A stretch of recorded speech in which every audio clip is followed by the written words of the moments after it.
எப்போதும் சுறுசுறுப்பாக காணப்படும் துலாம் ராசி நேயர்களே, இந்த ஆண்டு நீங்கள் ஆசைப்பட்டது கிடைப்பதற்கான வாய்ப்பு இருக்கிறது.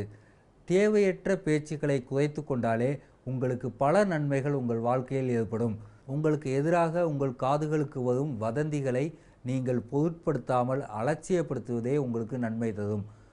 உங்களுக்கு உங்கள் வீட்டில் சுப காரியங்கள் நடப்பதற்கான வாய்ப்புகள் இருக்கிறது. ஒரு தடவைக்கு பல தடவை முயற்சி செய்தால் மட்டுமே உங்கள் காரியம் உங்களுக்கு சாதமாக முடியும். துலாம் ராசியை சேர்ந்த பெண்களுக்கு உடல் நலத்தில் அதிக கவனம் எடுத்துக்கொள்ள வேண்டிய காலம் இது. கவனக்குறைவினால் வைத்திய செலவு ஏற்படுவதற்கான வாய்ப்பு இருப்பதால் உடல் நலனின் அக்கறை எடுத்துக்கொள்வது மிகவும் நல்லது. வேலை தேடிக்கொண்டிருப்பவருக்கு இந்த ஆண்டு நிச்சயம் வேலை கிடைக்கும். ஏற்கனவே வேலையில் இருப்பவர்களுக்கு இடமாற்றமோ பணி மாற்றமோ வந்தால் அதை ஏற்றுக்கொள்வது அவசியம். தொழிலில் இருக்கும் துலாம் ராசி நேயர்களுக்கு இந்த ஆண்டு தொழிலில் லாபம் வருவதற்கான வாய்ப்பு இருக்கிறது.